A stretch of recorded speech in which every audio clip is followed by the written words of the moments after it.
नमस्कार दोस्तों, स्वागत है आप सभी का आपके अपने यूट्यूब चैनल जीके विद यश में। आज 24 नवंबर 2020 है और आज के इस डेली करंट अफेयर्स के वीडियो में हम जानेंगे हाल ही की घटनाओं से जो आपके एग्जाम की दृष्टि से इम्पोर्टेंट क्वेश्चन बने हैं उनके बारे में, प्रत्येक क्वेश्चन से जुड़े हुए स्टैटिक जीके के बारे में। यदि आपको डेली करंट अफेयर्स का पीडीएफ चाहिए तो आप ज्वाइन कीजिए हमारा टेलीग्राम चैनल जीके विद यश, जिसकी लिंक डिस्क्रिप्शन में दी गई है। फ्रेंड्स, वीडियो को लास्ट तक देखिए। लास्ट में हम आपसे एक क्वेश्चन पूछेंगे जिसका राइट आंसर आपको कमेंट बॉक्स में लिखना है और वह आपके आने वाले एग्जाम की दृष्टि से बहुत ही इम्पोर्टेंट होगा। तो चलिए, फर्स्ट क्वेश्चन है, हाल ही में किस देश की नेविगेशन उपग्रह प्रणाली IRNSS को IMO के द्वारा मान्यता दी गई? इसका राइट आंसर होगा भारत। फ्रेंड्स, हाल ही में भारत की नेविगेशन उपग्रह प्रणाली IRNSS को IMO के द्वारा मान्यता दी गई है और IMO द्वारा मान्यता प्राप्त करने वाला भारत जो है चौथा देश है। कौन सा देश है? चौथा देश। इससे पहले अमेरिका की नेविगेशन प्रणाली GPS, रूस की नेविगेशन प्रणाली ग्लोनास और चीन की नेविगेशन उपग्रह प्रणाली बेइदू, इनको IMO के द्वारा मान्यता मिल चुकी है और भारत ऐसा मान्यता लेने वाला चौथा देश है। फ्रेंड्स, बात करते हैं IRNSS, तो इसका फुल फॉर्म है Indian regional navigation satellite system. क्या है IRNSS का full form? Indian regional navigation satellite system, जो कि एक लोकेशन बताने वाली उपग्रह प्रणाली है और यह भारत की अपनी स्वयं की उपग्रह प्रणाली है। बात करते हैं IMO की, यानी इंटरनेशनल मैरीटाइम ऑर्गेनाइजेशन, अंतर्राष्ट्रीय समुद्री संगठन। इसकी स्थापना वर्ष 1948 में हुई थी। IMO का मुख्यालय लंदन में है। कहाँ पर है? लंदन में है। क्वेश्चन नंबर 2 है, 22 नवंबर 2020 को NCC ने कौन सा स्थापना दिवस मनाया? इसका राइट आंसर होगा 72वां स्थापना दिवस मनाया है NCC ने अपना। बात करते हैं NCC की, यानी नेशनल कैडेट कोर। क्या है इसका full form? National cadet corps. NCC की स्थापना भी कब हुई थी? 1948 में। तो याद रखिए, IMO और NCC दोनों की स्थापना वर्ष 1948 में हुई थी। NCC का मुख्यालय नई दिल्ली में है और NCC के महानिदेशक हैं लेफ्टिनेंट जनरल राजीव चोपड़ा। कौन है? राजीव चोपड़ा। NCC एक स्वैच्छिक संगठन है, यानी इसमें जो भर्ती होती है वह स्वैच्छिक रूप से होती है। फ्रेंड्स, याद रखिए। क्वेश्चन नंबर 4 है, भारत और किस देश के बीच नौसेना अभ्यास सिम्बेक्स 2020 का आयोजन अंडमान सागर में किया गया? इसका राइट आंसर होगा सिंगापुर। फ्रेंड्स, भारत और सिंगापुर की नौसेना के बीच अभ्यास सिम्बेक्स 2020 का आयोजन किया गया है। कहाँ पर किया गया है? अंडमान सागर में। फ्रेंड्स, आप याद रख सकते हैं, सिम्बेक्स का फुल फॉर्म होता है Singapore India maritime bilateral exercise. क्या होता है? Singapore India maritime bilateral exercise, यानी यह इसका शॉर्ट फॉर्म हो जाता है भारत और सिंगापुर की नौसेनाओं के बीच द्विपक्षीय अभ्यास। बात करते हैं सिंगापुर की। सिंगापुर की राजधानी है सिंगापुर सिटी। क्या है? Singapore city. और सिंगापुर की करेंसी है सिंगापुर डॉलर। सिंगापुर के प्रधानमंत्री हैं ली सुन लींग। कौन है? ली सुन लीग। क्वेश्चन नंबर 4 है, प्रधानमंत्री मोदी ने किस राज्य में ग्रामीण पेयजल आपूर्ति परियोजनाओं की आधारशिला रखी? इसका राइट आंसर होगा उत्तर प्रदेश। हाल ही में उत्तर प्रदेश के मिर्जापुर और सोनभद्र जिले में PM मोदी ने ग्रामीण पेयजल आपूर्ति परियोजनाओं की आधारशिला वर्चुअली माध्यम से रखी। कैसे रखी? वीडियो कॉन्फ्रेंसिंग के माध्यम से। आपको बता दें कि भारत वर्ष 2024 तक हर घर नल से जल पहुंचाने के लक्ष्य के साथ कार्य करता है, यानी भारत का लक्ष्य है कि प्रत्येक घर में 2024 तक नल के द्वारा जल पहुंच जाए। क्वेश्चन नंबर 5 है, निम्न में से किसने अपनी पहली डिजिटल ऐप आनंदा लॉन्च की? इसका राइट आंसर होगा LIC। LIC यानी कि लाइफ इंश्योरेंस कॉरपोरेशन यानी भारतीय जीवन बीमा निगम ने हाल ही में अपनी पहली डिजिटल ऐप आनंदा लॉन्च की। आनंदा का यहाँ पर फुल फॉर्म है फ्रेंड्स, आत्मनिर्भर agent new business digital application. क्या है? आत्मनिर्भर agent new business digital application. बात करते हैं LIC की यानी लाइफ इंश्योरेंस कॉरपोरेशन की, तो इसकी स्थापना हुई थी वर्ष 1956 में और LIC का मुख्यालय है मुंबई में। LIC के चेयरमैन हैं MR कुमार। कौन है LIC के chairman? MR Kumar. Question number 6 है, किस अभिनेता को आदित्य विक्रम बिरला कला शिखर पुरस्कार से सम्मानित किया गया?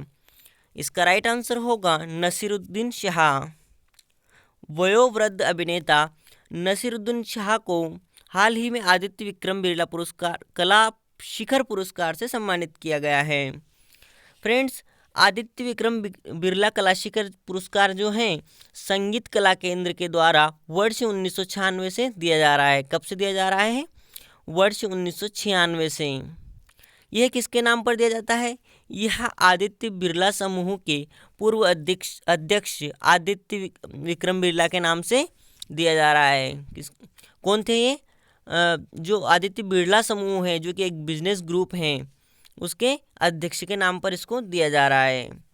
क्वेश्चन नंबर 7 है, नासा और किस अंतरिक्ष एजेंसी ने मिलकर सेंटिनल-6 माइकल फ्रीलिच उपग्रह लॉन्च किया? इसका राइट आंसर होगा ESA। नासा और ESA ने मिलकर सेंटिनल-6 माइकल फ्रीलिच उपग्रह लॉन्च किया। यह क्या कार्य करेगा? फ्रेंड्स, यह बढ़ते समुद्री स्तर की निगरानी करेगा। जो यह उपग्रह लॉन्च किया गया है सेंटिनल-6, यह बढ़ते समुद्री स्तर की निगरानी करेगा। बात करते हैं ESA की। ESA का फुल फॉर्म है यूरोपियन स्पेस एजेंसी।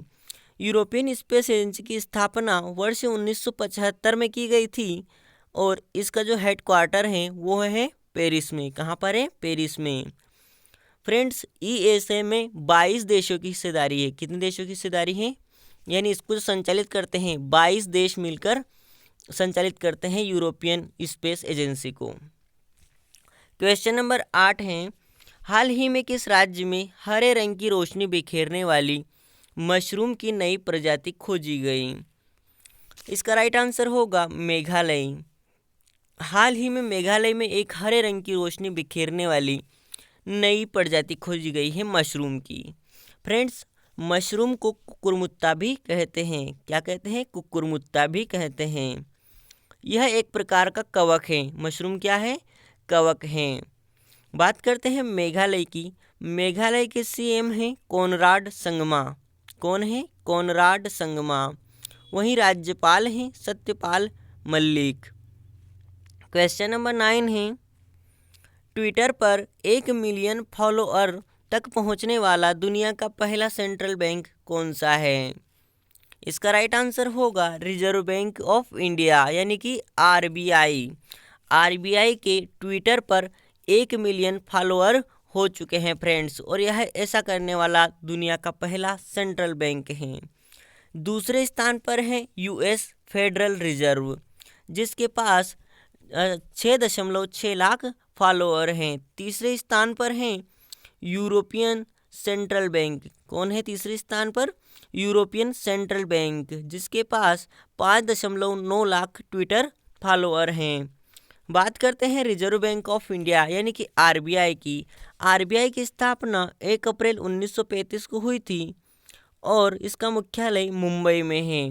RBI के 25वें गवर्नर हैं शक्तिकांत दास। क्वेश्चन नंबर 10 है, हाल ही में किस केंद्रीय मंत्री ने चेन्नई मेट्रो के दूसरे चरण की आधारशिला रखी? इसका राइट आंसर होगा अमित शाह। हाल ही में केंद्रीय गृह मंत्री अमित शाह ने चेन्नई मेट्रो के दूसरे चरण की आधारशिला रखी। चेन्नई मेट्रो की शुरुआत वर्ष 2015 में हुई थी, यानी इसका संचालन जो है 2015 से आरंभ हुआ था। फ्रेंड्स, भारत की पहली मेट्रो रेल जो है कोलकाता मेट्रो थी। कौन सी है पहली?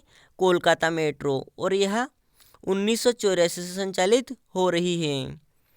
क्वेश्चन नंबर 11 है, भारत सरकार ने किस पहल के तहत 900 संपीड़ित बायोगैस संयंत्रों की स्थापना के लिए तेल और गैस कंपनियों के साथ समझौता किया? इसका राइट आंसर होगा सतत। किस पहल के तहत? सतत पहल के तहत 900 संपीड़ित बायोगैस संयंत्र स्थापित किए जाएंगे। फ्रेंड्स, सतत पहल का यहाँ पर फुल फॉर्म है sustainable alternative towards affordable transportation. क्या है सतत का full form? Sustainable alternative towards affordable transportation. ये संपीड़ित बायोगैस संयंत्र जो होंगे, इनमें फसल अपशिष्टों से बायोगैस बनाई जाएगी। किससे बनाएगी? फसली कचरा जो होता है, फसलों का कचरा, उससे जो है बायोगैस बनाई जाएगी। भारत सरकार का लक्ष्य वर्ष 2024 तक 5000 संपीड़ित बायोगैस प्लांट लगाने का है। कितने लगाने का है? वर्ष 2024 तक 5000। अभी कितने कार्यरत हैं? तो अभी जो भारत में जो संपीड़ित बायोगैस संयंत्र हैं वह 1500 कार्यरत हैं। क्वेश्चन नंबर 12 है, किस राज्य में नवंबर में आयोजित होने वाले India international cherry blossom festival को रद्द कर दिया गया? इसका राइट आंसर होगा मेघालय।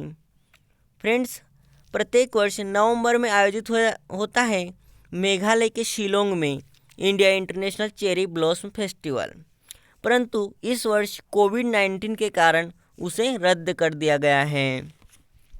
आपको बता दें कि यह भारत का एकमात्र चेरी फेस्टिवल है। जो चेरी उत्पादक राज्य हैं फ्रेंड्स, चेरी कहाँ उत्पादित होती है? मेघालय में उत्पादित होती है, जम्मू कश्मीर में और उत्तर प्रदेश में। विश्व का सबसे अधिक जो चेरी उत्पादक देश हैं वो है तुर्की, दूसरे स्थान पर है अमेरिका और तीसरे स्थान पर है ईरान। नेक्स्ट क्वेश्चन है, नवंबर 2020 में सतीश धुपेलिया का निधन हो गया, वह किस महापुरुष के वंशज थे? इसका राइट आंसर होगा option B, Mahatma Gandhi. Friends, हाल ही में महात्मा गांधी के वंशज सतीश धुपेलिया का निधन हो गया। ये कहाँ रहते थे? ये दक्षिण अफ्रीका में रहते थे। ये महात्मा गांधी के दूसरे पुत्र मणिलाल गांधी के पौत्र थे। किसके? मणिलाल गांधी के पौत्र थे, और मणिलाल गांधी महात्मा गांधी के पुत्र थे। तो याद रखिए, महात्मा गांधी के वंशज जो कि सतीश धुपेलिया दक्षिण अफ्रीका में रहते थे, इनका हाल ही में निधन हो गया है। कल हमने आपसे एक क्वेश्चन किया था कि हाल ही में आयोजित त्रिदेशीय जहाजरानी अभ्यास सिटमेक्स 20 में कौन सा देश शामिल नहीं है? इसका राइट आंसर होगा फिलीपींस। फ्रेंड्स, इसमें फिलीपींस शामिल नहीं है, जबकि भारत, सिंगापुर और थाईलैंड इसमें शामिल नहीं है।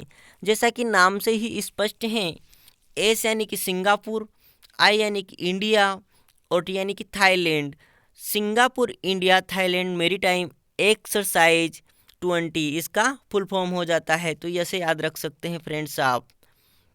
जैसे कि सिंगापुर में सिम्बेक्स में सिंगापुर और इंडिया मेरीटाइम हो गया, वैसे सिटमेक्स में भारत और थाईलैंड और सिंगापुर शामिल हैं। यह भी अंडमान सागर में आयोजित किया गया फ्रेंड्स। कहाँ पर आयोजित किया गया? अंडमान सागर में। और यह इस वर्ष सिटमेक्स का दूसरा संस्करण था। कौन सा संस्करण था? दूसरा संस्करण था, और यह सिंगापुर की मेजबानी में आयोजित किया गया। आज का प्रश्न है क्वेश्चन ऑफ द टुडे, नवंबर 2020 में लंदन में आयोजित एटीपी टूर का फाइनल किसने जीता? ऑप्शन है Rafael Nadal, Daniil Medvedev, Dominic Thiem, Novak जोकोविच। इस प्रश्न का राइट आंसर कमेंट बॉक्स में लिखें। वीडियो को लाइक और शेयर करना ना भूलें। आज के वीडियो में इतना ही, मिलते हैं नेक्स्ट वीडियो में। तब तक के लिए जय हिंद, वंदे मातरम।